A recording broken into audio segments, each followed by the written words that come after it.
Welcome, dear listener, to another journey through the quieter corridors of history. Tonight, we invite you to settle back, perhaps adjusting your pillow just so, and allow your mind to drift backward through the decades to a time when America was discovering what it truly meant to have fun. The year is 1925, and the country pulses with a new rhythm, not just the syncopated beat of jazz that spills from open windows and basement speakeasies, but the deeper rhythm of a nation learning to play. For those who find solace in these gentle explorations of the past, who perhaps appreciate the way history can wrap around you from a familiar blanket, this evening's journey may prove particularly rewarding. And if you find yourself drawn to these nocturnal wanderings through time, you might consider joining our growing community of fellow travelers. Those small gestures of connection, a simple subscription or expression of appreciation, help ensure these stories continue to find their way to you in the quiet hours. Picture yourself standing on a street corner in any American city in 1925. The air carries the scent of coal smoke and automobile exhaust, mingling with the sweet aroma of caramel corn from a nearby vendor. Electric streetlights cast pools of amber on the sidewalk, and from somewhere in the distance, you can hear the faint, toe-tapping melody of a jazz band practicing in a basement club. This is America in the midst of discovering leisure, not as the privilege of the wealthy few, but as something approaching a birthright for ordinary people. Tonight, we'll explore how Americans truly spent their precious hours of freedom during that remarkable decade. We'll walk beside factory workers as they hurry toward the picture show, listen to the conversations of families gathered around their radio sets, and witness the birth of pastimes that would shape generations to come. From the grand theaters of Broadway to the humblest neighborhood soda fountain, from the exclusive country clubs to the dusty baseball diamonds of small towns, we'll uncover the real story of how a nation learned to play. So breathe deeply, allow your shoulders to relax, and let us begin this gentle exploration of an era when America was young and discovering that life, perhaps, was meant to include more than just work. Imagine yourself awakening on a Saturday morning in 1925, not to the harsh clang of a factory bell, but to the luxury of sleeping past sunrise. If you were among the growing number of Americans fortunate enough to work in offices or shops that honored the relatively new concept of the weekend, Saturday stretched before you like an unopened gift. The rhythm of leisure in the jazz age began with this simple revelation: time that belonged entirely to you. For generations, American workers had known only the relentless cycle of dawn to dusk labor, with Sunday reserved for worship and rest. But the 1920s brought something revolutionary: the 5.5-day workweek, and with it, the tantalizing possibility of Saturday afternoon freedom. Picture yourself stepping out into the morning air, coins jingling softly in your pocket. Perhaps you're a stenographer who saved 50 cents from your weekly wages, or a factory foreman with $1 to spend on pleasure. The city around you hums with the gentle energy of people at leisure, families strolling toward the trolley stops, children clutching pennies for candy, young couples walking arm in arm toward downtown. The cinema beckons like a palace of dreams. These weren't the modest Nickelodeons of earlier years, but grand theaters with velvet seats and ornate ceilings that transformed an evening out into something approaching majesty. For a quarter, sometimes just 15 cents for the matinee, you could step into another world entirely. The darkness would envelope you as the piano began its accompaniment, and suddenly you were transported beyond the confines of your daily life. Imagine settling into those plush seats as the lights dim. Around you, the theater fills with the soft rustle of newspaper programs, the whispered conversations of couples on dates, the excited chatter of children experiencing their first moving picture. The scent of peppermint and chocolate mingles in the air, treats purchased from the candy counter that was becoming as essential to the cinema experience as the films themselves. On the screen, Charlie Chaplin waddles through his latest predicament, his every gesture precisely crafted to draw laughter from the audience. You find yourself swept up in the collective joy of the room, part of a shared experience that connects you to strangers through the simple act of watching and responding together. This was the magic of cinema, in the 1920s not merely entertainment, but communion. The picture shows offered escape, but they also offered education in a new way of being. Mary Pickford showed audiences what modern femininity might look like. Rudolph Valentino demonstrated a kind of passionate masculinity that both thrilled and scandalized viewers. These weren't just movies, they were templates for living, guidebooks for a generation navigating unprecedented freedoms. After the show, you might join the stream of people flowing out onto the sidewalk, blinking in the sudden brightness of electric signs advertising everything from tooth powder to automobiles. The evening is still young, and leisure in the 1920s was just beginning to reveal its possibilities. Perhaps you make your way to the neighborhood soda fountain, that uniquely American institution that had evolved from mere pharmacy counter to social hub.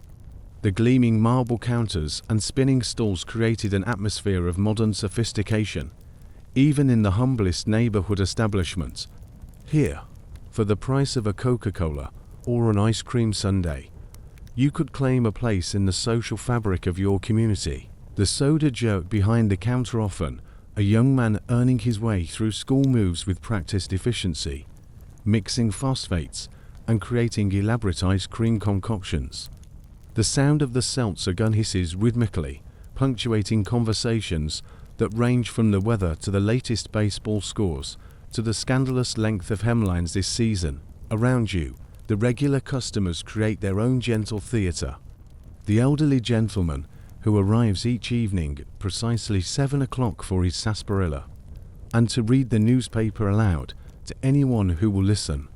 The group of young women, perhaps telephone operators or shop girls, who gather after work to share gossip and plans for the weekend. The young couples stealing moments together before the young lady must return home to her parents. This was leisure in its most democratic form, available to anyone with a few coins and the desire for community.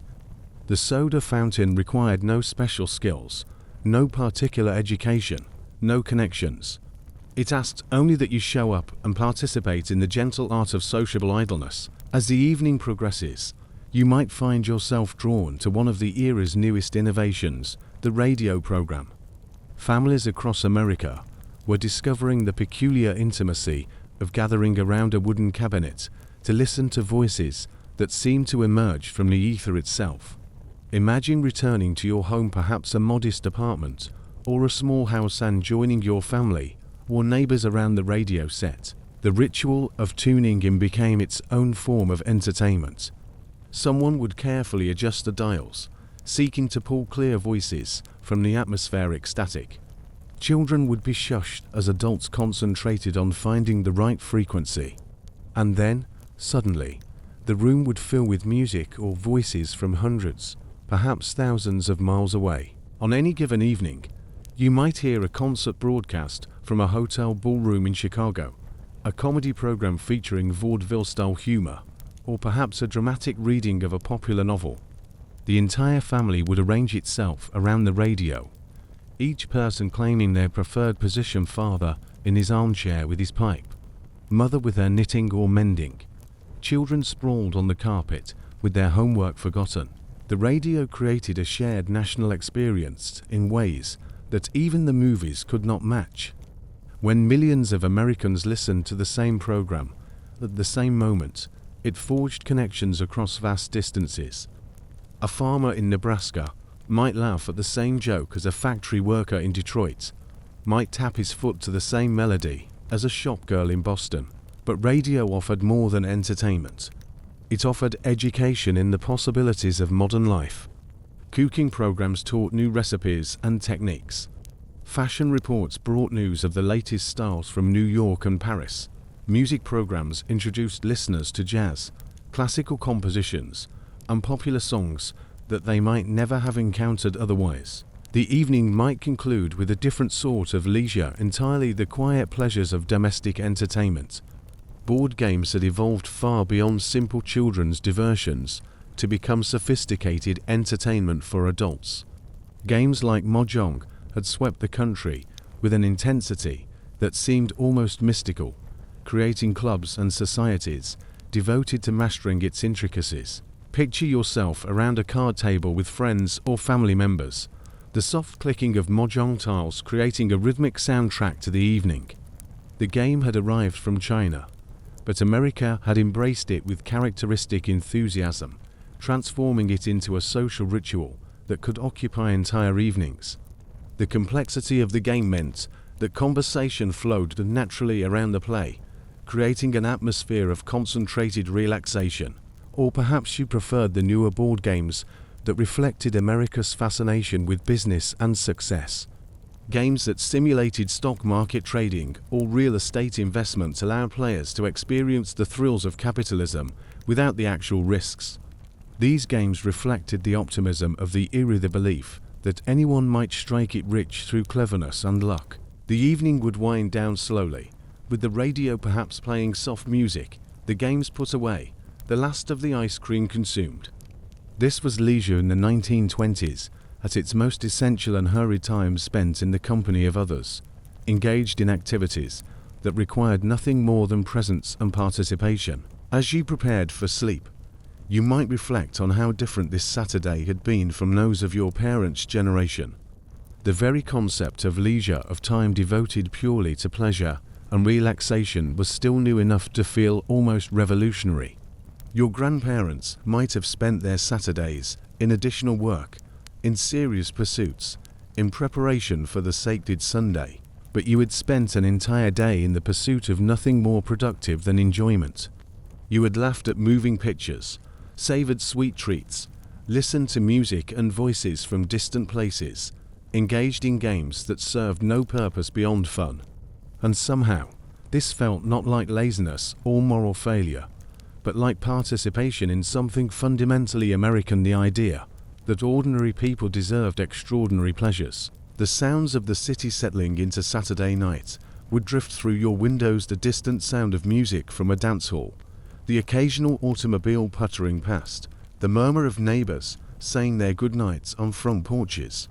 These were the sounds of a nation at leisure, a people learning to embrace the radical notion that life was meant to include joy. Tomorrow would be Sunday, with its own rhythms and obligations. But tonight, you could drift off to sleep with the satisfaction of a day well spent in the pursuit of nothing more important than happiness. In the 1920s, this was becoming not just acceptable, but emblematically American, the idea that leisure was not luxury, but necessity, not indulgence, but right. In the gentle transition from one era to another, certain figures emerge who seem to embody the very spirit of their times. The 1920s gave birth to a new kind of celebrity, not the distant, untouchable figures of royalty or politics, but accessible heroes who reflected the dreams and aspirations of ordinary Americans. These were people who had transformed leisure from a simple pastime into an art form, and in doing so, had become the architects of modern American entertainment. Imagine yourself in the summer of 1927, making your way through the crowds gathered outside Yankee Stadium in the Bronx.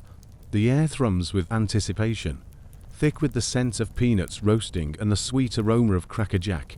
Children clutch their father's hands, their eyes wide with the prospect of witnessing greatness. Women in their summer dresses and men in their best suits have come together for what had become America's most democratic form of entertainment, baseball. At the center of this gathering excitement stands a figure who had transformed not just the game, but the very concept of American heroism. George Herman Ruth, known to the world as Babe, represented something entirely new in the American imagination. He was neither politician or industrialist, neither military hero nor social reformer.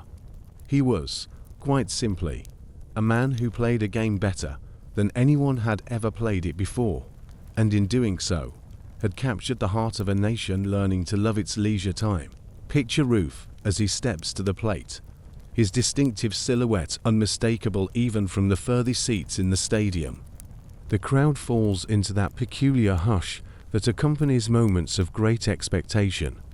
Here was a man who had promised to hit 60 home runs in a single season, a feat so audacious that it seemed to embody the optimistic excess of the entire decade. The Babe's appeal lay not just in his extraordinary skill, but in his very ordinariness made extraordinary. He had emerged from a Baltimore orphanage to become the highest-paid athlete in America. He ate prodigiously, drank enthusiastically, and lived with a joy that seemed to burst from every gesture. When he hit a home run, he didn't merely circle the bases, he performed a kind of victory dance that celebrated not just his success, but the pure pleasure of accomplishment. Ruth's home runs were more than athletic achievements. They were small explosions of possibility that reminded Americans that their country rewarded those who dared to swing for the fences. In an era when immigrant families still struggled to find their place in American society, Ruth, the son of German immigrants, demonstrated that talent and determination could elevate anyone to national prominence. The crowds who gathered to watch him play were themselves part of the story. Baseball had become the great equalizer, the place where the wealthy businessman might sit next to the factory worker, where the recent immigrant could cheer alongside families whose ancestors had arrived on the Mayflower. The ballpark was democracy in action, a place where the only thing that mattered was your appreciation for skill and your willingness to be swept up in collective excitement. As you might settle into your seat, perhaps sharing a bag of peanuts with your neighbors, you become part of something larger than mere spectatorship. The rhythm of the game, the lazy intervals between pitches, the sudden explosions of action, the gentle progression through 9 innings created its own form of meditation. Baseball taught America how to be leisurely and intense simultaneously, how to invest emotional energy in something that ultimately existed purely for pleasure. The game ends, and as you join the stream of satisfied spectators making their way home through the gathering dusk, you might reflect on how Ruth and baseball had taught an entire generation about the value of play, the importance of heroes who existed not to wage war or accumulate wealth, but simply to demonstrate human excellence in its purest form. But the transformation of American leisure extended far beyond the baseball diamond. In the basement clubs and dance halls of cities like Chicago, New Orleans, and New York, a musical revolution was quietly reshaping the very sound of American enjoyment.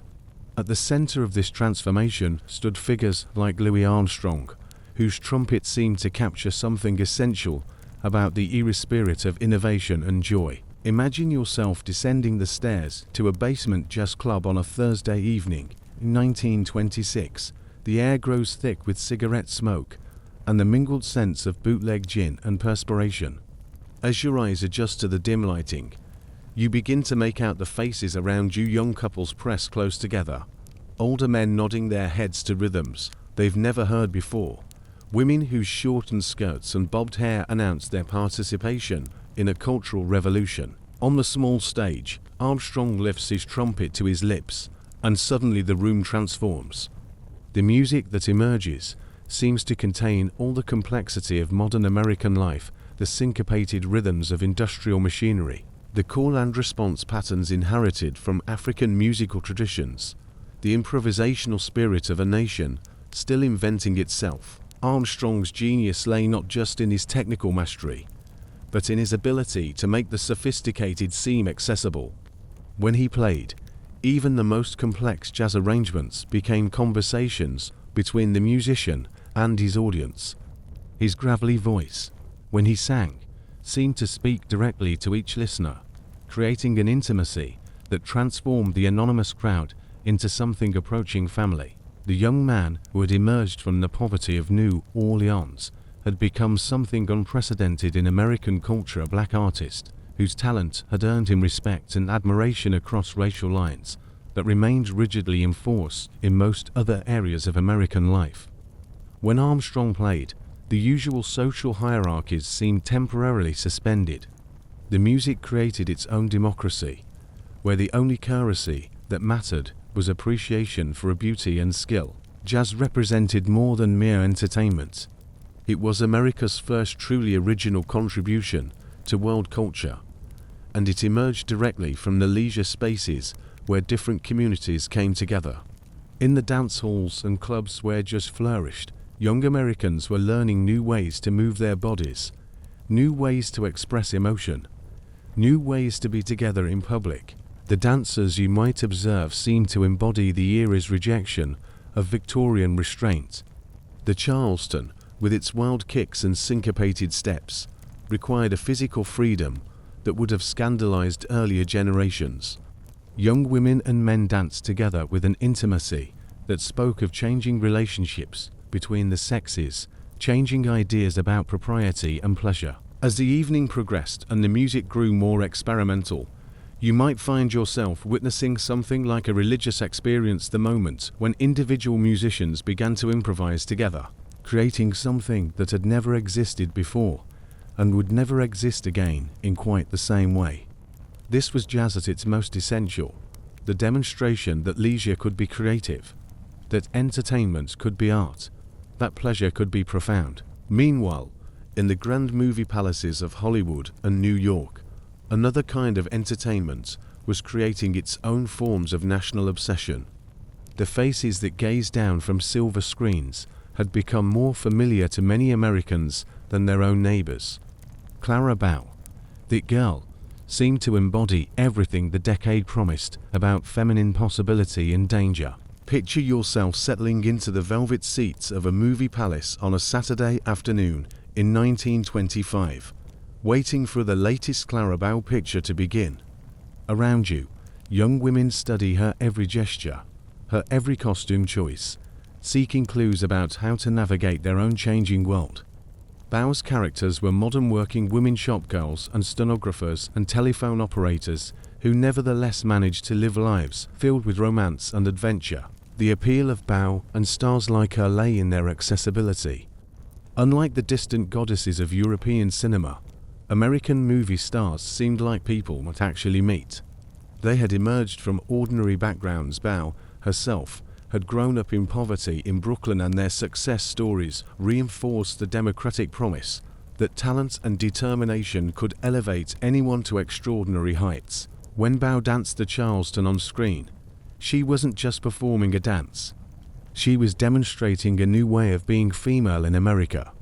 Her characters worked for wages, lived independently, made their own romantic choices, and seemed to approach life with an energy that would have been unthinkable for their mother's generation.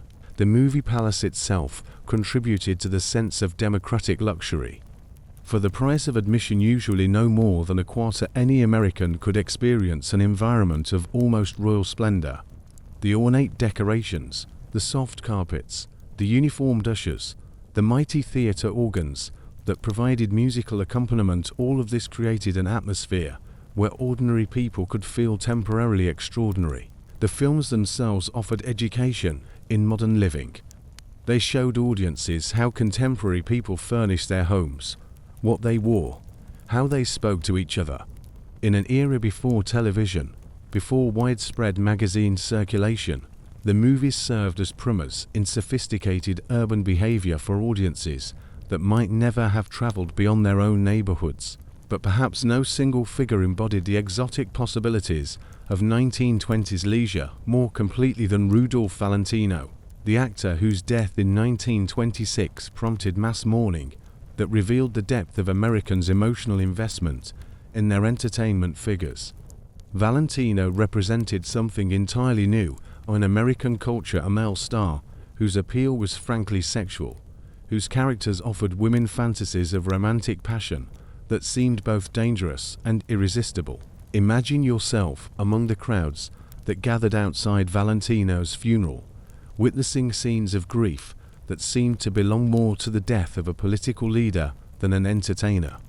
The women who wept in the streets, the men who seemed bewildered by the intensity of public mourning, the constant stream of flowers and tributes, all of this spoke to the way movie stars had become something approaching secular saints, figures who carried the dreams and desires of millions. Valentino's career had coincided with America's discovery of leisure as a legitimate focus of emotional investment. His films, The Sheik, Blood and Sand, The Four Horsemen of the Apocalypse, transported audiences to worlds where passion trumped practicality, where romance was the highest calling, where ordinary rules seemed temporarily suspended. His death marked a turning point in American celebrity culture, the moment when it became clear that entertainers could inspire devotion, typically reserved for religious or political figures. The thousands who viewed his body lying in state, the riot that broke out when police tried to control the crowds, the women who claimed to have received messages from his spirit, all of this demonstrated that leisure had become serious business, that entertainment had acquired almost mystical significance. Yet underlying all these individual stories of entertainment figures lay a broader transformation that Prohibition had inadvertently accelerated. The ban on alcohol had created an underground economy of leisure that operated according to different rules than traditional American entertainment. Speakeasies weren't just places to drink illegally. They were laboratories for new forms of social interaction, new kinds of music, new ways of being together in public. Picture yourself at the concealed entrance to a basement speakeasy, perhaps behind a legitimate business like a barbershop or restaurant. The password whispered to a suspicious doorman, the careful descent down narrow stairs, the sudden emergence into a world that seemed to operate by different rules entirely. Here, in these hidden spaces, America was experimenting with forms of leisure that challenged conventional ideas about morality, propriety, and social order.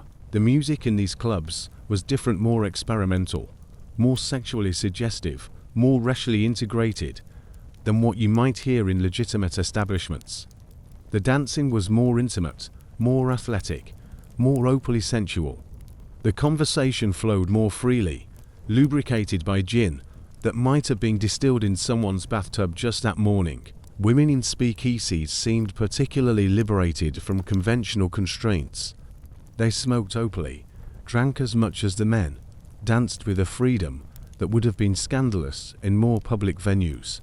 The shortened skirts, the bobbed hair, the bold makeup, all of these fashion choices seemed to make more sense in the context of these underground leisure spaces. The speakeasy represented leisure as rebellion, entertainment as political act. By choosing to drink and socialize in these illegal establishments, Americans were asserting their right to define morality for themselves, to choose their own forms of pleasure regardless of legislative restrictions. The music that emerged from these spaces, jazz in its most innovative and experimental forms, carried the energy of Prohibition-era freedom into the broader culture. When Louis Armstrong or Duke Ellington played in speakeasies, they were creating more than entertainment. They were participating in a form of cultural resistance that would ultimately help reshape American social norms. As the evening in the speakeasy wound down, as the last couples finished their final dance and began making their way back up the stairs to the legitimate world above, you might reflect on how Prohibition had inadvertently created some of the most vibrant leisure spaces in American history.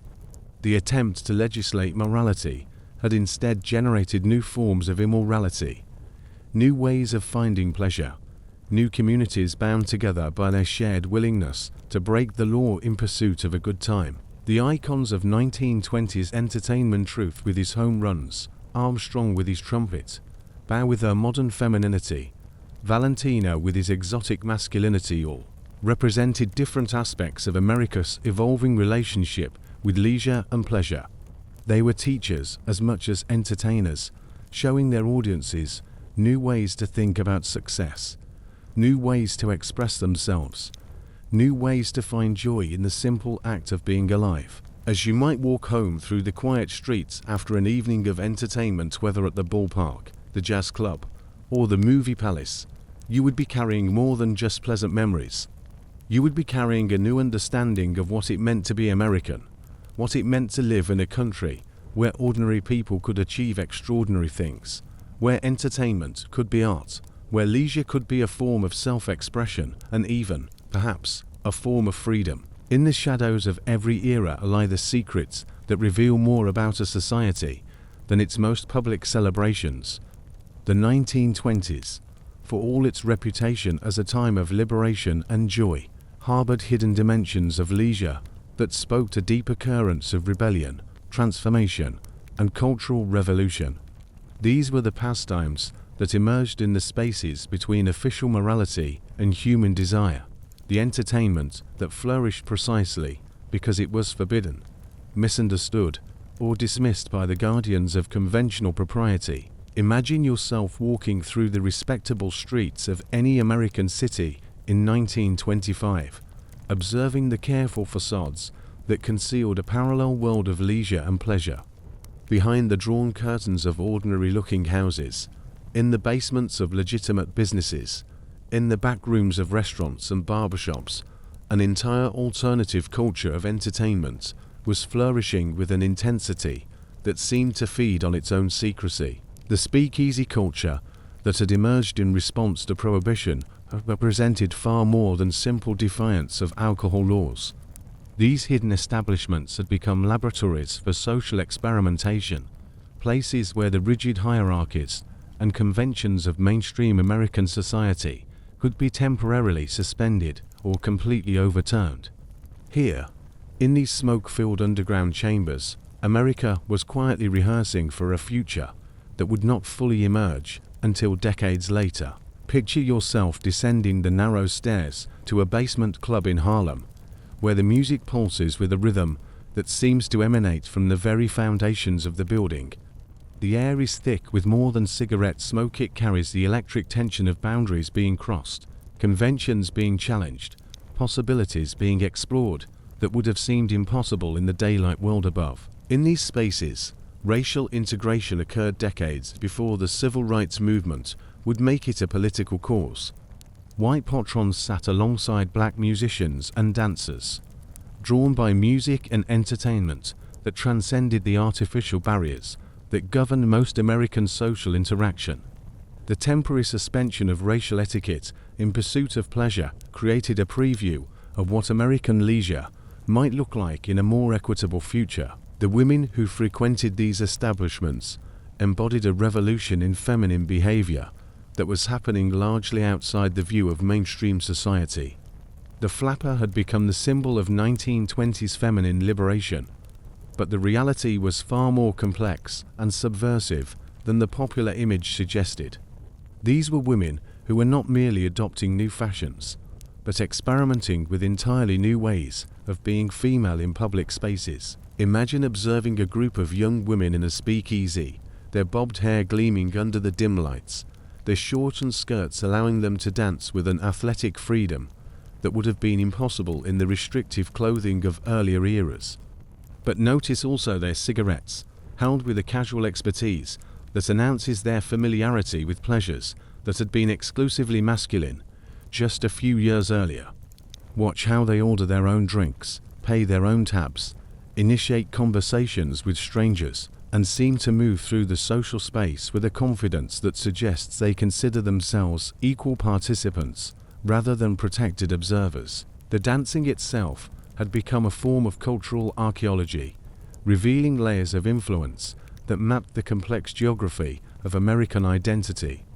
The Charleston, which seemed so spontaneously modern, actually carried rhythms and movements that could be traced back through African American community traditions, through rural folk dances, through the intricate cultural exchanges that had been shaping American entertainment for generations.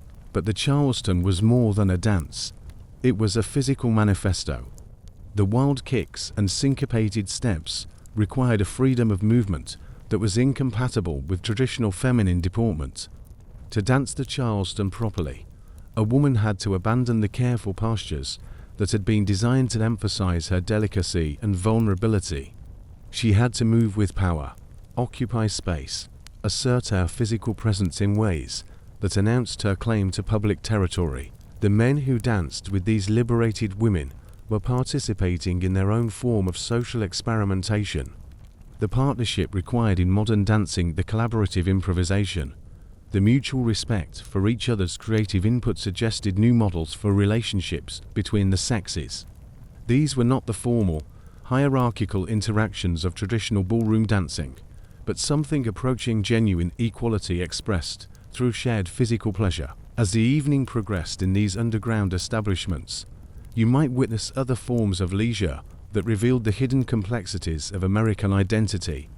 Gambling had always existed in American society, but prohibition had given it new venues and new social acceptability. Card games and dice games that had once been confined to exclusively male spaces now attracted mixed crowds, drawn as much by the social atmosphere as by the possibility of winning money. The poker games that unfolded around small tables in the corners of speakeasies brought together participants who might never have met in any other context. A telephone operator might find herself playing cards with a bank clerk, a jazz musician, and the wife of a prominent businessman, all drawn together by their shared willingness to risk small amounts of money for the pleasure of testing their luck and skill against strangers. These games served as informal seminars in risk-taking and probability, teaching participants lessons about chance and choice that seemed particularly relevant to a generation that was improvising new ways of living. The careful calculation required in poker, the need to read other players' intentions and emotions, the balance between boldness and caution, all of these skills seemed applicable to the broader challenges of navigating modern life. But perhaps the most mysterious aspect of 1920s leisure lay in the cultural exchanges that were happening almost invisibly beneath the surface of mainstream entertainment. Radio had created a new form of national communion, but it had also become a vehicle for cultural archaeology, bringing to light musical traditions and storytelling forms that had been developing in isolation for generations. Imagine settling into your living room on a quiet evening, carefully tuning your radio to discover what distant voices might emerge from the atmospheric static. The device that sat in your parlor connected you not just to professional broadcasters, but to a vast network of amateur operators who were using the airwaves to share everything from political opinions to personal stories to musical performances that represented the authentic voice of communities across America. Late at night, when the commercial stations signed off, you might encounter broadcasts from rural areas where traditional folk music was being performed by musicians who had learned their songs from grandparents who had carried them across oceans or overland trails. These performances carried cultural DNA that revealed the complex ancestry of American identity Irish ballads that had been transformed by generations of American experience, African musical patterns that had survived slavery and segregation, German and Italian folk traditions that had been adapted to new world experiences. The radio operators who transmitted these performances were participating in a form of cultural preservation that they might not have fully understood. By sharing music and stories that had been passed down through oral tradition, they were creating an accidental archive of American diversity that would prove invaluable to future scholars and musicians. Sometimes, late at night, you might encounter broadcasts that seemed to emerge from completely different worlds. Native American ceremonial music transmitted from remote reservations, Mexican folk songs carried across the border by immigration and commerce, French-Canadian ballads drifting down from the northern territories.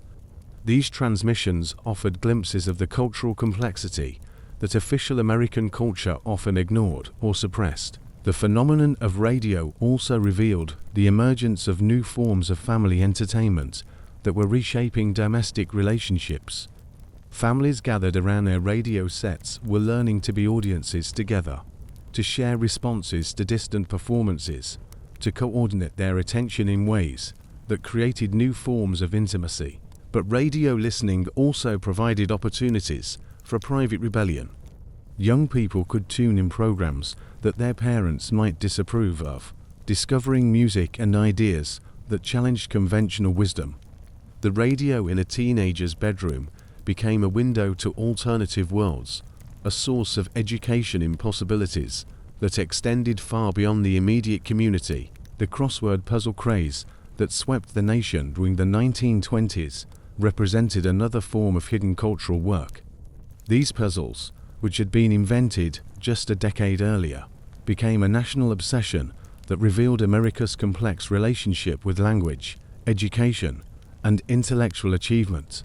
Picture yourself bent over the morning newspaper, pencil in hand, wrestling with clues that seemed designed to test not just your vocabulary, but your knowledge of literature, history, geography, and current events. The crossword puzzle democratized intellectual challenge, making it available to anyone with the price of a newspaper and the patience to work through the interlocking clues. But the puzzles also served as informal surveys of American cultural literacy.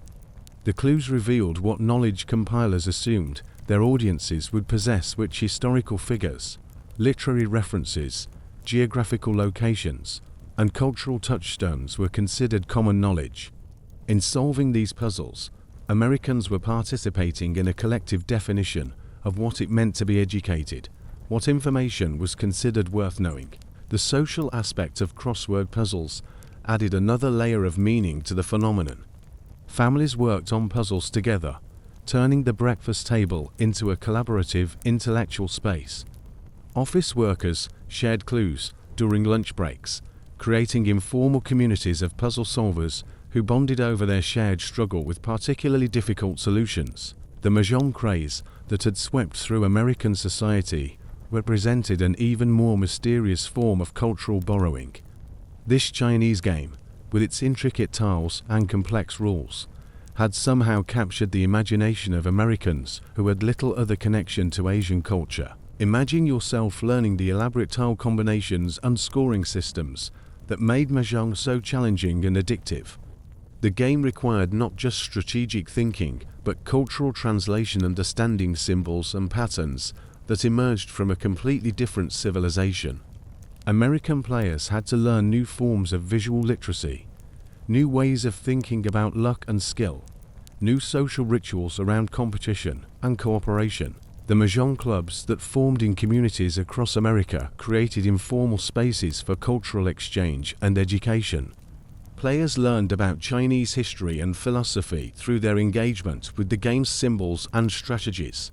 They developed appreciation for aesthetic principles that emphasized balance, harmony, and subtle complexity, rather than the bold simplicity that characterized much American design.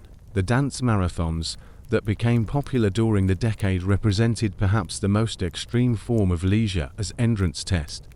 These events, which could last 4 days or even weeks, transformed entertainment into something approaching athletic competition, while revealing the economic anxieties that lurked beneath the decade's surface prosperity.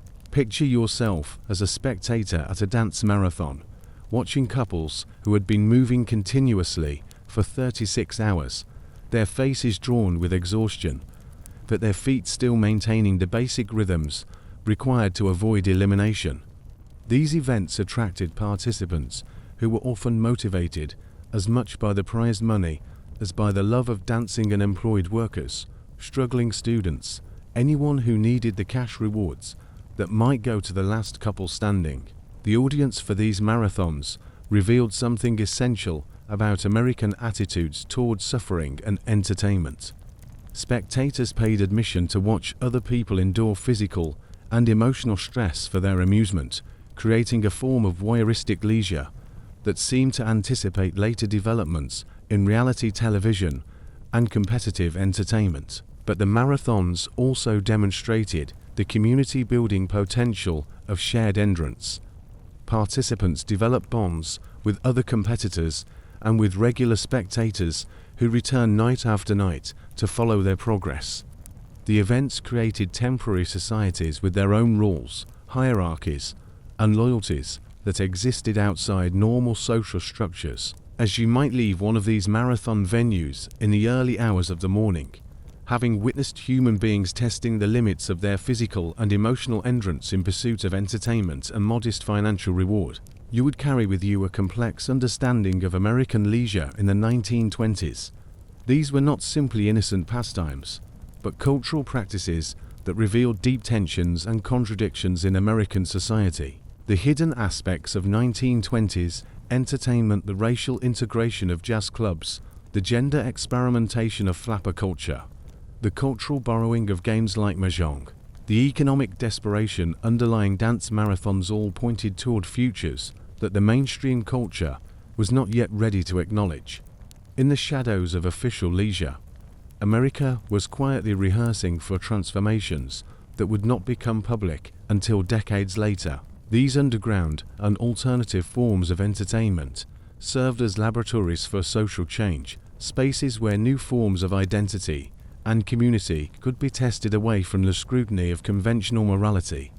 They created networks of shared experience that cut across traditional boundaries of race, class, and gender, preparing the ground for the more explicit social movements that would emerge in later decades. The archaeology of 1920s leisure reveals a society in transition, using entertainment and play to explore possibilities that could not yet be openly acknowledged.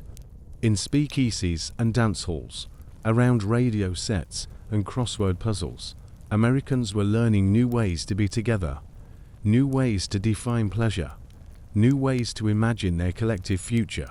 The story of leisure in 1920s America cannot be told as a single narrative, for it was, in truth, many stories unfolding simultaneously across a landscape divided by wealth, geography, race, and tradition.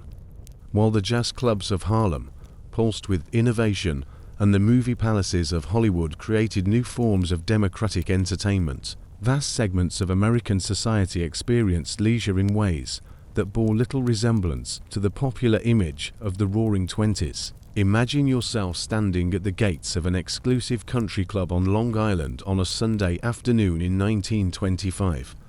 The manicured lawn stretched toward the horizon, interrupted only by the gentle curves of a golf course that seems to extend beyond the limits of vision.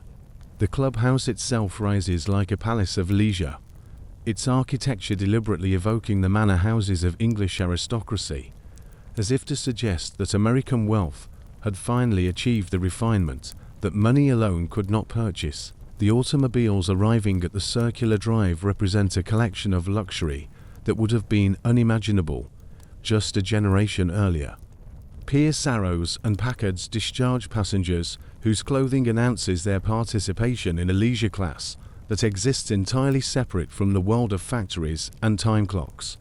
The women emerge in tennis whites or golf attire that costs more than most Americans earn in a month, while the men wear clothing so perfectly tailored that it seems to transform the simple act of recreation into a form of artistic performance. Inside the clubhouse, the rituals of elite leisure unfold with a precision that reveals how much effort wealthy Americans invested in distinguishing their pleasures from those of ordinary citizens.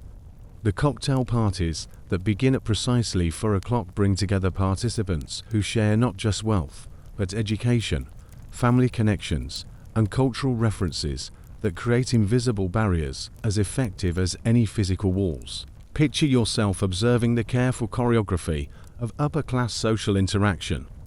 Conversations flow seamlessly between references to European travel, investment opportunities, cultural events, and social obligations that require no explanation, because all participants share the same background knowledge. A casual mention of the house in Newport or the yacht club regatta carries layers of meaning that would be incomprehensible to outsiders. The golf course itself serves as both recreation and business venue, where deals worth millions of dollars might be negotiated between the 9th and 10th holes.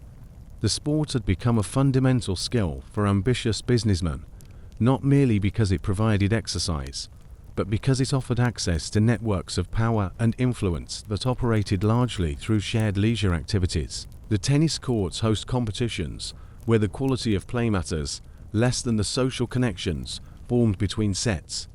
Young women who had been educated at exclusive boarding schools demonstrate their athletic prowess while engaging in the complex social negotiations that would determine their marriage prospects and social positions.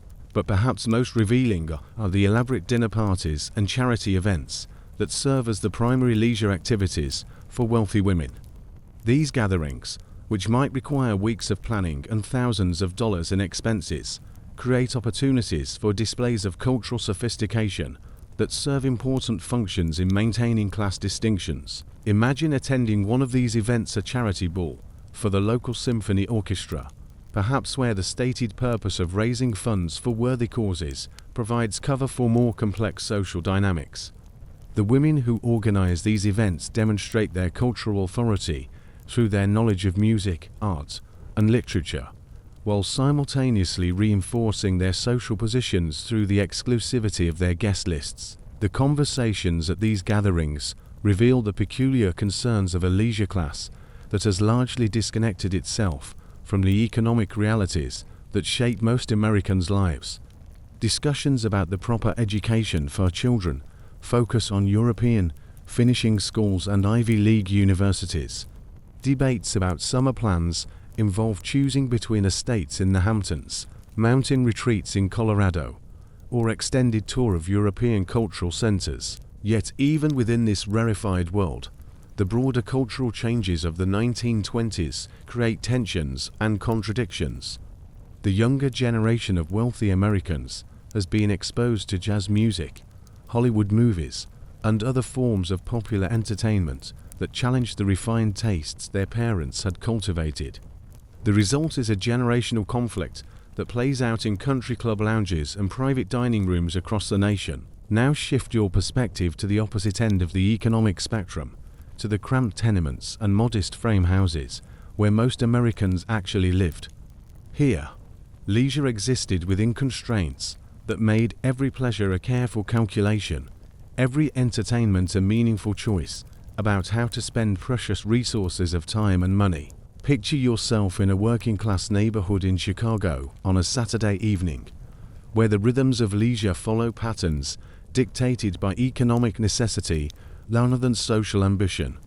The families emerging from modest homes for their weekly entertainment have planned these outings with the same care that wealthier Americans might devote to a European vacation. For a family whose breadwinner earns perhaps $20 a week in a factory or shop, an evening at the local movie theater represents a significant investment. The 50 cents required for tickets, candy, and perhaps a stop at the ice cream parlor afterward might equal a tenth of the family's weekly income. Yet the decision to spend this money reflects a recognition that leisure has become a necessity, not a luxury, that human beings require more than mere survival to maintain their dignity and hope. The movie theaters in working-class neighborhoods differ markedly from the grand palaces that serve wealthier districts.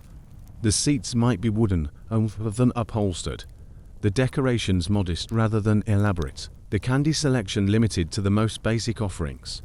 But the magic of the movies themselves transcends these material differences, offering the same escape, the same dreams, the same temporary transport to worlds of romance and adventure. Observe the careful attention working-class audiences pay to the clothing and lifestyles depicted on screen. For families who must make their own clothes or shop at second-hand stores, the movies provide education in style and aspiration that might otherwise be unavailable. Young women study the latest fashions worn by movie stars, adapting them to their own limited budgets through creative sewing and innovative accessorizing. The dance halls that cater to working-class customers create spaces where economic limitations fade in the face of shared musical enthusiasm. Here, for the price of admission perhaps 25 cents, young people can participate in the cultural revolution of jazz and modern dancing that is reshaping American social life. Picture yourself in one of these establishments, where the floor might be less polished than in elite venues, where the band might include only 3 or 4 musicians, rather than a full orchestra, but where the energy and creativity of the dancers rivals anything found in more expensive clubs. The young women who work in factories or offices during the week transform themselves on Saturday nights into accomplished dancers whose Charleston and Foxtrot demonstrate skills that would be admired in any social setting. The conversations in these dance halls reveal aspirations that transcend immediate economic circumstances. Young men discuss their dreams of advancement, their plans for better jobs, their hopes of eventually affording homes and families. Young women share their own professional ambitions while navigating the complex social expectations that still limit their options, despite the decade's apparent liberation. The neighborhood taverns and speakeasies that serve working-class communities function as informal social centers where the concerns of daily life find expression through shared leisure activities. Here, over locally brewed beer or bootleg whiskey, Workers process the frustrations and satisfactions of their employment while building the social networks that provide support during difficult times. These establishments often feature entertainment that reflects the cultural backgrounds of their specific communities. Irish neighborhoods might host traditional folk music sessions. Italian areas might organize bocce ball tournaments. Polish districts might celebrate with polka dancing. The result is a patchwork of leisure experiences that maintains cultural traditions while adapting to American circumstances. But perhaps nowhere are the contrasts in American leisure more stark than in the differences between urban and rural experiences of the decade's cultural changes. While city dwellers might take for granted their access to movies, radio programs, and modern entertainment, rural Americans often lived in communities where such amenities remained distant luxuries. Imagine yourself in a farming community in Nebraska or Alabama, where the rhythms of leisure continue to follow seasonal patterns that have changed little since the previous century.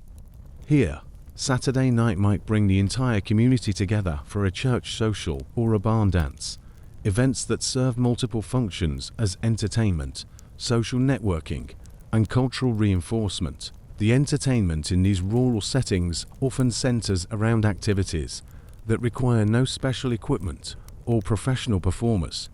Square dancing brings together participants of all ages in patterns that have been passed down through generations, creating a form of physical expression that emphasizes community participation over individual display. The church socials that dominate rural social calendars provide opportunities for leisure activities that reinforce rather than challenge traditional values. Potluck dinners allow families to share their culinary skills while engaging in conversations that strengthen community bonds. Hymn singing creates opportunities for a musical expression within frameworks that emphasize spiritual rather than secular themes. Yet even in these traditional settings, the broader cultural changes of the 1920s create subtle pressures for modernization. The occasional radio set brings distant voices and unfamiliar music into communities that have previously been isolated from national cultural trends. Young people who have traveled to nearby cities for work or education return with new ideas about fashion, entertainment, and social behavior that sometimes clash with local expectations. The racial dimensions of leisure in 1920s America add another layer of complexity to this already intricate landscape. While Harlem's jazz clubs created spaces where racial integration could temporarily flourish, the vast majority of American leisure remained strictly segregated, creating parallel worlds of entertainment that reflected the broader injustices of American society. Picture yourself in the colored section of a southern movie theater, where African American audiences experience the same films as white viewers, but under conditions that constantly remind them of their supposedly inferior status. The balcony seating, the separate entrance, the inferior amenities, all of these details transform what should be pleasurable experiences into exercises in enduring humiliation. Yet within these constraints, African American communities created forms of leisure that demonstrated remarkable creativity and resilience. The churches that served as community centers hosted musical performances that blended traditional spirituals with emerging jazz influences, creating new forms of religious expression that would eventually transform American popular culture. The dance halls and social clubs that served African American communities often featured entertainment that was more innovative and experimental than what could be found in white establishments. Musicians and dancers who were excluded from mainstream venues used these spaces to develop new forms of artistic expression that would eventually be adopted by the broader culture. The barbershops and beauty salons that anchored African American business districts served as informal leisure centers where community members could gather to discuss politics, share gossip, and enjoy entertainment that ranged from impromptu musical performances to organized debates about current events. But perhaps the most poignant contrast in 1920s leisure lies in the experiences of recent immigrants who found themselves navigating between the cultural traditions of their homelands and the powerful assimilative pressures of American society. For these families, leisure often became a battleground where different generations fought over questions of identity and belonging. Imagine yourself in an Italian neighborhood in Boston or a Polish district in Detroit, where the older generation attempts to maintain traditional forms of entertainment, while their American-born children embrace jazz music, Hollywood movies, and other aspects of modern American culture. The social clubs that served these immigrant communities often hosted events that tried to bridge these generational and cultural gaps. A single evening might feature traditional folk dancing followed by modern American music, creating awkward but meaningful attempts at cultural synthesis. The family gatherings that remained central to immigrant leisure often became complex negotiations between old and new ways of being together. Traditional foods might be served alongside American innovations. Traditional music might compete with radio broadcasts. Traditional stories might be interrupted by discussions of Hollywood movies or baseball games. Yet these immigrant communities also created some of the most vibrant and creative leisure experiences in 1920s America.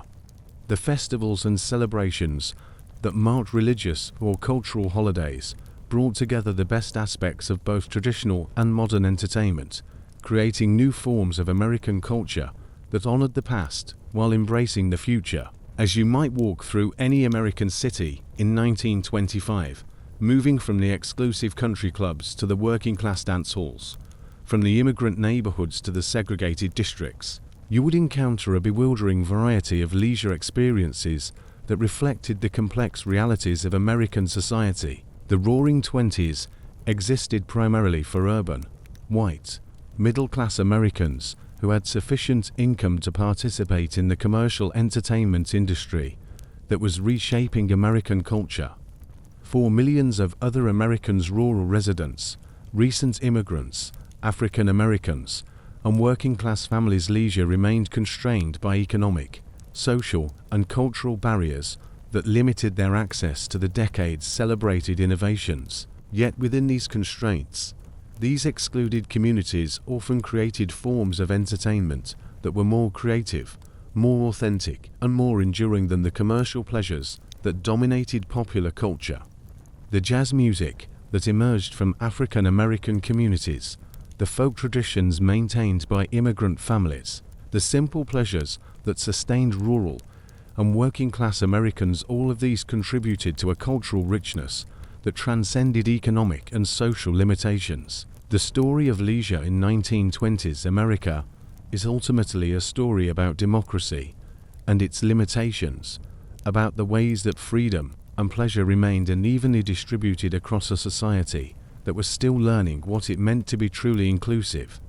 The decade's innovations in entertainment and leisure created new possibilities for human expression and community building, but they also revealed the persistent inequalities that prevented millions of Americans from fully participating in their nation's cultural life. As the decade drew to a close, these tensions would contribute to the social and economic crises that would reshape American society in the 1930s. But for now, in the gentle glow of movie theater lights and the soft rhythm of jazz music drifting from basement clubs, Americans across all social and economic levels were learning valuable lessons about the importance of leisure, the necessity of pleasure, and the possibility that ordinary people might deserve extraordinary experiences, regardless of their circumstances. As our journey through the leisure landscapes of 1920s America draws to its gentle close, allow yourself to settle more deeply into the comfort of the present moment.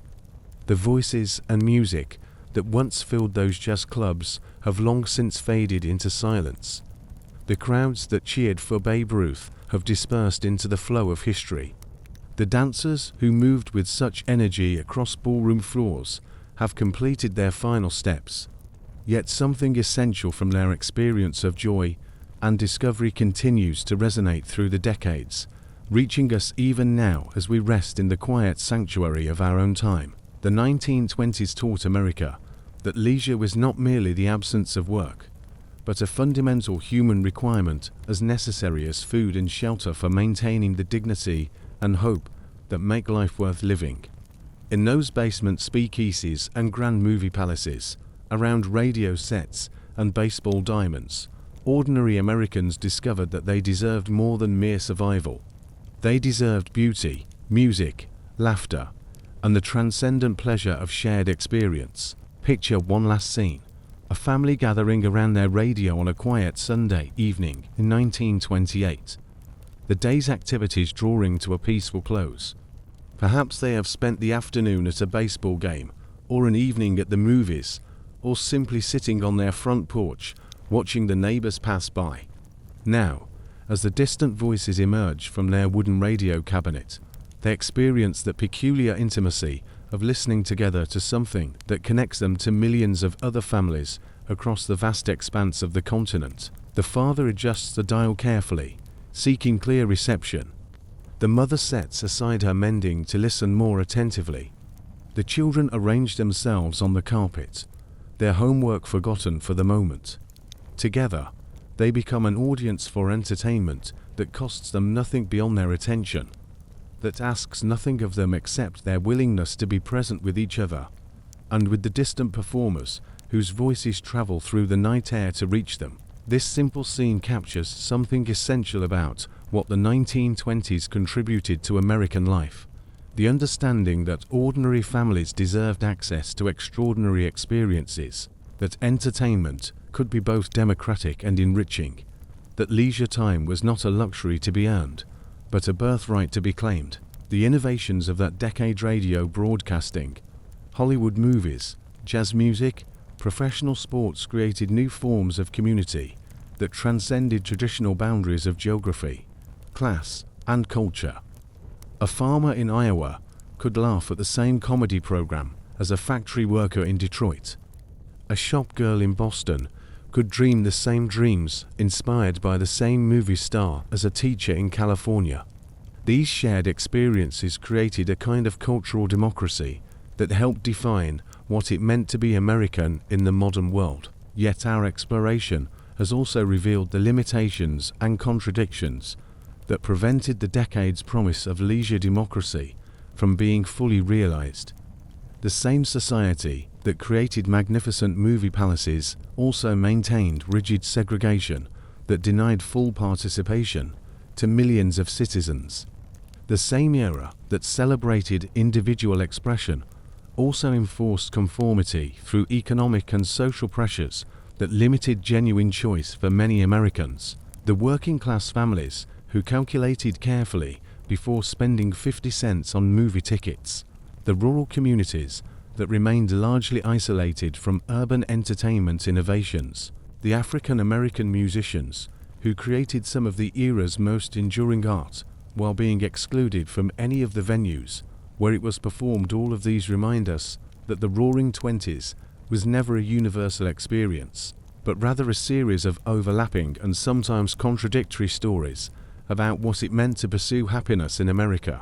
Perhaps the most remarkable aspect of 1920s leisure culture was its capacity for innovation and adaptation. In speakeasies hidden behind legitimate businesses, Americans experimented with new forms of social interaction that challenged conventional morality. In dance halls and jazz clubs, they explored new ways of moving their bodies and expressing emotions.